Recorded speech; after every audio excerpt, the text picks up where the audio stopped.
Assalamualaikum warahmatullahi wabarakatuh. Selamat pagi anak-anak.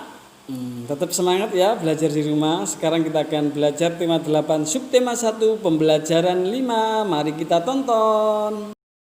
Tujuan pembelajaran ini yang pertama,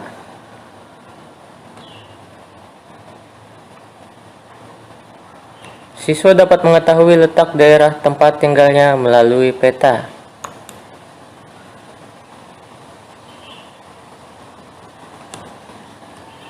Siswa mengetahui keberagaman karakteristik individu berdasarkan gambar. Siswa dapat menjelaskan karakteristik individu dalam keluarga. Siswa dapat menjelaskan karakteristik cerita rakyat pada suatu daerah dan mencermati tokoh-tokohnya dan dapat menjelaskan tokoh protagonis dan antagonis. Siswa dapat mengetahui tempo dan tinggi rendah nada dari notasi angka lagu daerah. Oke, langsung saja kita buka bukunya halaman 40.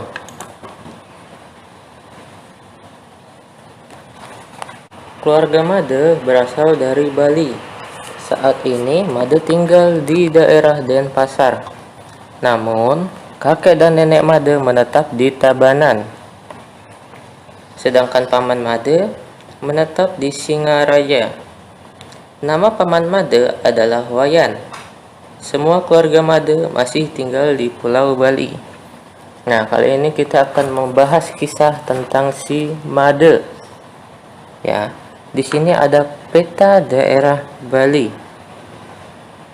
Ya, nanti kakak kirimkan link gambarnya untuk kalian download supaya bisa diperbesar ya. Di halaman 40 ada tugas ya. Tapi perintahnya kakak ganti saja supaya lebih simpel. Jawablah pertanyaan berikut. Gambarkan letak tempat tinggal Made ya. Jadi kalian disuruh menggambarkan atau menjelaskan letak tempat tinggal Made. Tadi kan tempat tinggal Made di Denpasar. Nah, di dalam peta ini nanti kalian cari di mana letak Denpasar, di dekat apa ya, atau di tengah-tengah apa. Contoh, di sini ada kota Kuta ya. Jadi kalian jelaskan kota Kuta berada di dekat kota Tuban dan di dekat kota Legian ya. Jadi kalian jelaskan di dekat apa-apanya, nggak perlu jadi digambarkan itu bukan mesti digambar petanya terus kalian kasih titik, tapi kalian jelaskan saja di dekat kota apa atau di tengah-tengah kota apa ya yang ditanyakan. Tadi si Made tinggalnya di Denpasar ya.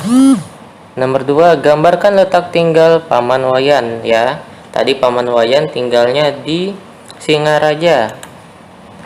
Yang ketiga, gambarkan letak tempat tinggal kakek dan nenek Made. Kakek dan nenek Made tadi tinggalnya di Tabanan ya. Jadi nanti kakak kirimin gambarnya di deskripsi, kalian tinggal download saja supaya bisa diperbesar petanya. Kita lanjut halaman 41. Suatu hari, Made dan keluarganya mengunjungi paman Wayan di Singaraja. Rumah paman Wayan tinggal di lingkungan perkotaan. Suasana lingkungan rumah paman Wayan bersih dan asri. Masih banyak pohon dan penghijauan di tempat tinggal paman Wayan. Ya, jadi ceritanya si Made itu lagi pergi ke rumah pamannya yang ada di Singaraja. Tapi Singarajanya di daerah perkotaan. Walaupun perkotaan, lingkungan di sana masih hijau nih contoh gambarannya. Walaupun dia di tengah-tengah kota, tapi di sekelilingnya masih banyak pohon yang terlindungi. Jadi lingkungannya masih bersih, masih asri.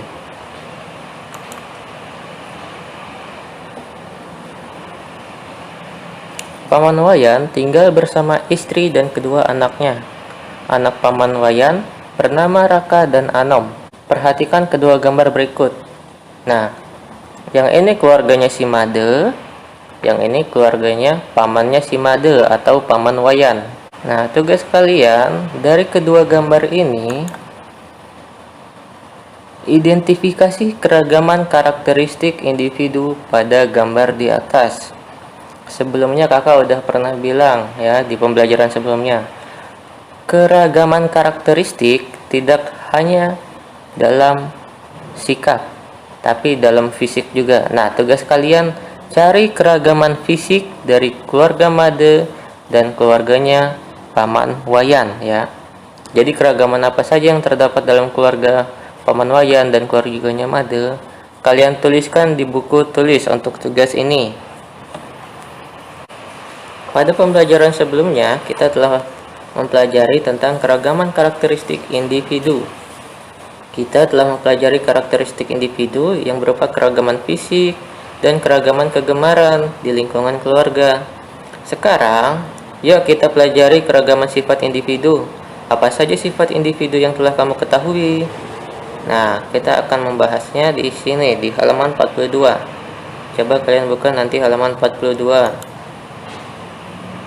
Ya, amatilah gambar berikut. Identifikasilah keragaman sifat individu berdasarkan gambar berikut. Kita mulai dari gambar yang pertama. Itu gambar seorang kakak yang memarahi adiknya. Karena apa? Karena adiknya merusak mobil mainannya. Ya, menurut kalian sifat yang seperti apa itu? Kalian jelaskan ya Menurut kalian sifat yang seperti apa itu? Kalian jelaskan ya, di dalam kolom itu sudah disiapkan baris, kalian tulis di situ. Yang kedua, ada seorang ibu yang memberikan jajan kepada anaknya, ya. Kalian tuliskan juga sifat apa yang dilakukan oleh ibu itu. Yang ketiga, ada seorang anak yang sedang menonton TV, padahal mainannya masih berantakan, belum dirapihkan. Nah, sama kalian juga harus jelaskan sifat itu. Yang keempat, ada seorang anak yang menolong anak lainnya ya, yang sedang jatuh. Kakak kasih contoh aja di gambar pertama. Ada seorang kakak yang memarahi adiknya karena merusak mainannya. Itu termasuk sifat yang tidak baik atau sifatnya pemarah ya. Padahal itu kan cuma mainan, dan mainan ini mungkin masih bisa diperbaiki. Jadi untuk apa kakaknya marah-marah? Padahal itu adiknya sendiri. Itu kan nggak boleh. Nah, jadi sifatnya adalah pemarah. Ya, itu contohnya. Nah, kalian cari tahu sifat yang 3 gambar ini. Tadi sudah kakak jelaskan dari sifat gambar pertama. Oke, kita lanjut. Paman Wayan adalah seorang guru yang mengajar di sekolah dasar. Beliau memiliki banyak koleksi buku yang disimpan di perpustakaan pribadi. Made sering membaca di perpustakaan Pak Wayan. Made suka membaca buku cerita. Kali ini, Made ingin membaca cerita tentang legenda Danau Batur. Tahukah kamu tentang cerita tersebut? Yuk kita baca bareng-bareng. Kalian bisa buka bukunya halaman 43.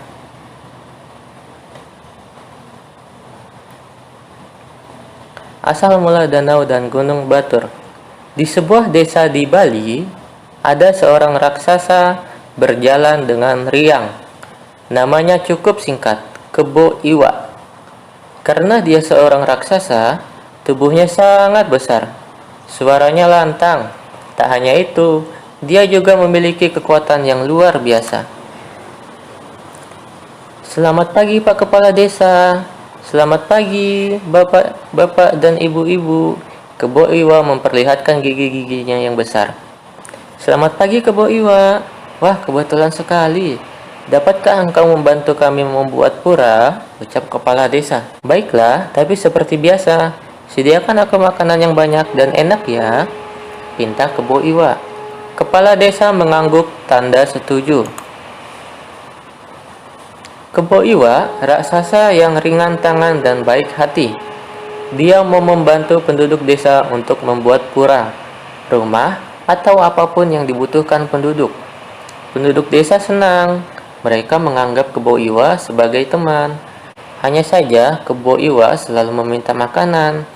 Karena tubuhnya yang besar, dia dapat menghabiskan jatah makanan untuk 1000 orang dewasa. Lama-kelamaan, Kebo Iwa bergantung kepada penduduk desa.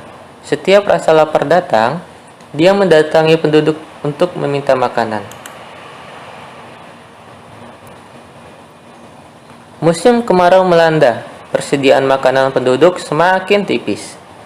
Mereka khawatir jika hujan tak kunjung datang, panen akan gagal, ternak-ternak bisa mati.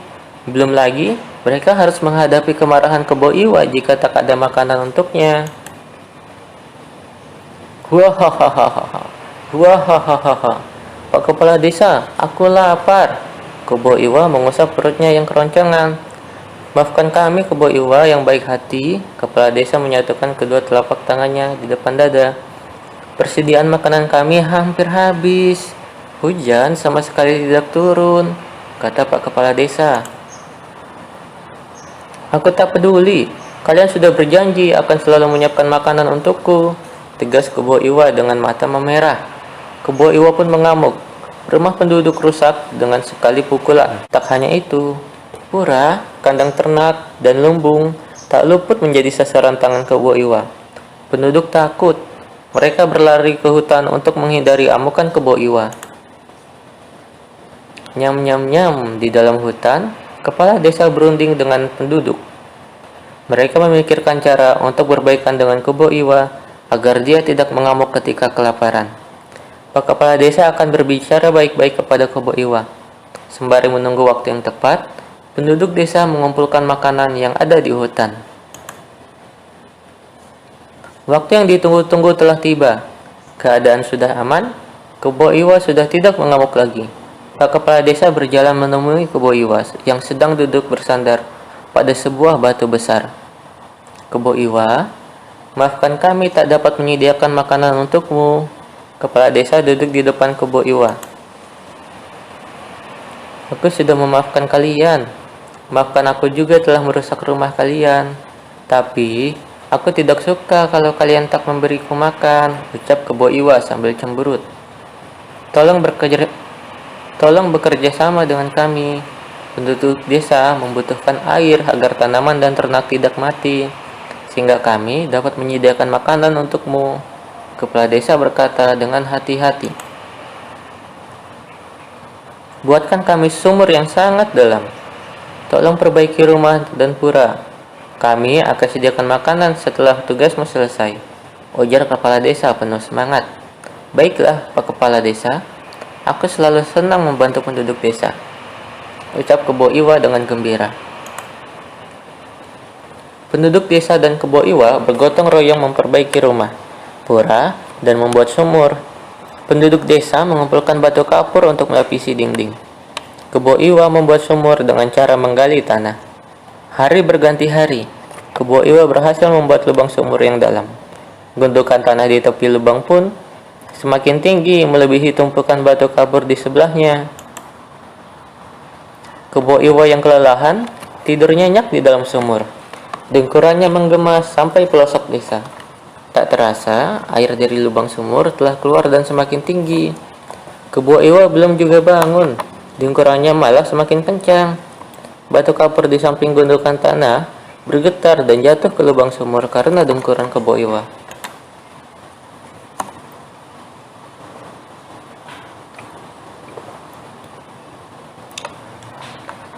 Kebo Iwa bangun ketika panasnya air bercampur kapur mulai menyumbat hidungnya.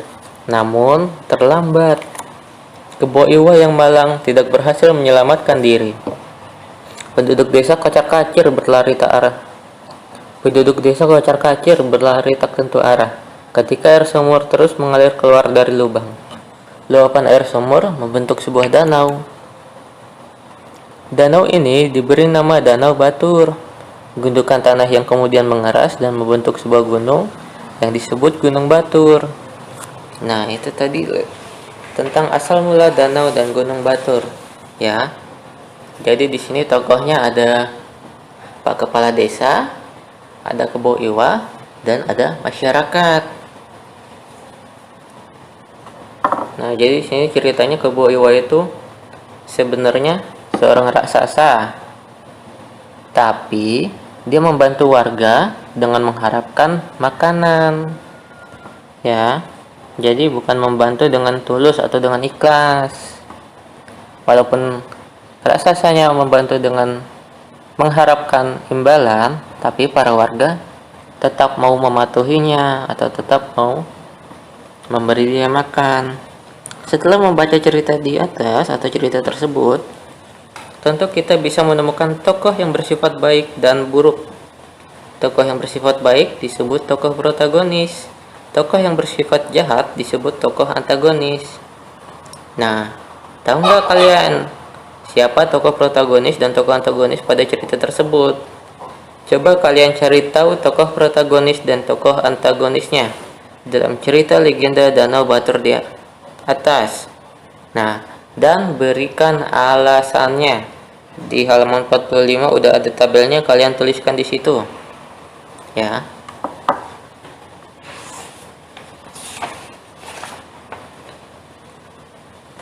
Kalau sudah, kalian kerjakan tugas-tugas ini. Yang pertama, apa jenis cerita fiksi tersebut? Yang kedua, siapa saja tokoh dalam cerita tersebut, atau cerita gunung, atau cerita asal mula danau dan gunung Batur.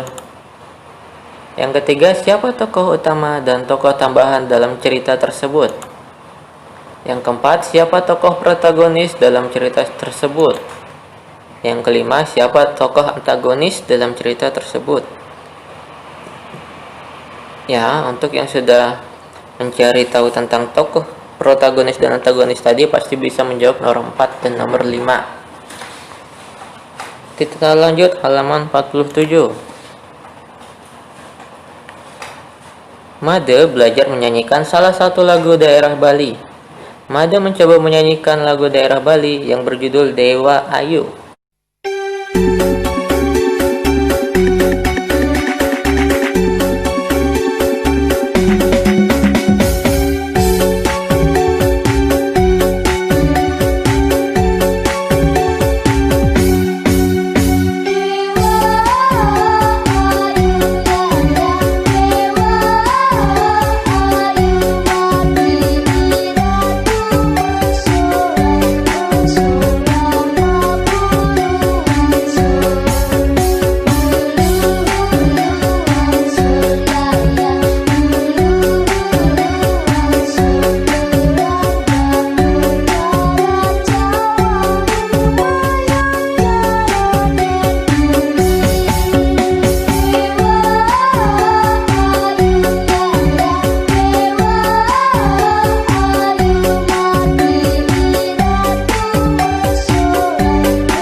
Nah, tadi kan udah kakak putarkan nih lagu Dewa Ayu.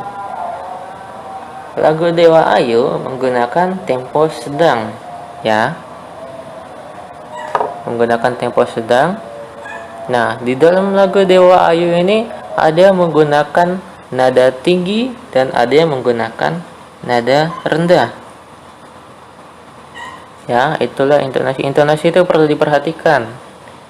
Contoh, di saat bagian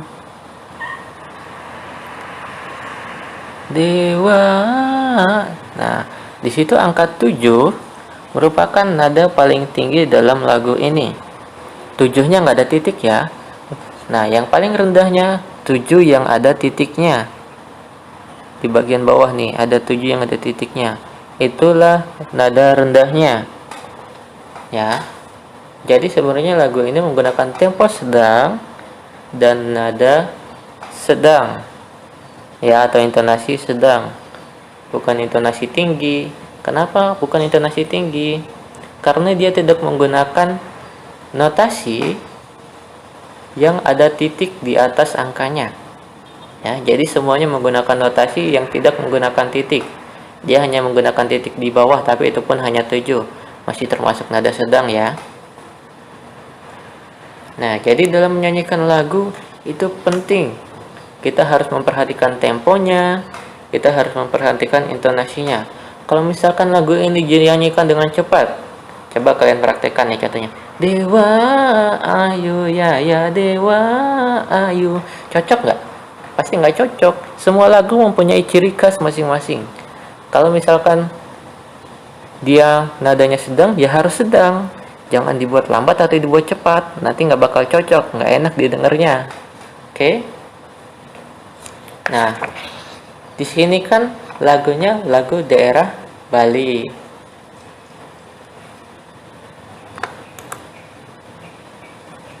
Nah, untuk mendapatkan intonasi yang baik, kita dapat menyanyikan nada-nada berikut secara berulang tanpa mengandalkan otot-otot leher dan berteriak. Ini melatih vokal atau melatih intonasi.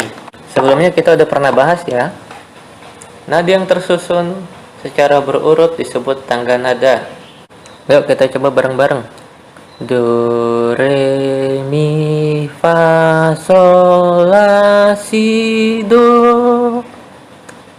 Do, si, la, sol, fa, mi, re, do. Ya, itu yang namanya intonasi. Coba kalian latih berulang-ulang sampai lancar atau sampai kalian pasti pernah kan mencoba nada tinggi tapi seperti orang kecekek. Nah, coba kalian latih jangan sampai kecekek, oke? Nah, kecepatan lagu diukur dengan alat pengukur yang disebut metronom Maelzel atau disingkat MM ya. Jadi, untuk mengukur cepat lambatnya lagu itu menggunakan metronom Maelzel. Ya, ada alat khususnya. Metronom Maelzel ini yang akan memberikan petunjuk seberapa cepat atau lambatnya lagu dinyanyikan. Contoh, lagu Tanah Airku ditulis dengan tempo andante. Kecepatan tempo andante 72 sampai 76 metronom Maelzel atau MM. Artinya, lagu harus dinyanyikan dalam kecepatan tersebut yang tetap dalam waktu 1 menit. Ya.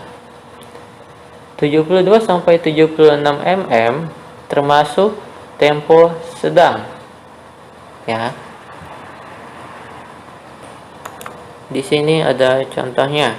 Ukuran kecepatan lagu berdasarkan jenis tempo. Nah, ini jenis temponya yang inti ya. Tempo lambat, tempo sedang, dan tempo cepat. Tempo lambat 56 sampai 58 mm. Tempo sedang 72 sampai 76. Dan tempo cepat 132 sampai 138. Ya. Inilah dia ukuran kecepatan lagu. Nah, tadi sudah dibahas tentang tempo dan notasi. Kalau kalian sudah melatih intonasi kalian, ya, sudah melatih do, re, mi, fa, sol, la, si, do nya tadi, tanpa menggunakan otot leher atau berteriak. Iya, sudah mengerti anak-anak? Coba kalau sudah mengerti, kalian menyanyikan lagu daerah. Terserah. Asal kalian tahu dari daerah mana lagu itu yang kau nyanyikan, kemudian kirim video lagu tersebut ke WA Pak Guru ya. Iya, terima kasih kalau sudah mengerti. Jangan lupa kirim ke WA Pak Guru. Ya, akhirnya Pak Guru sampaikan, Assalamualaikum warahmatullahi wabarakatuh.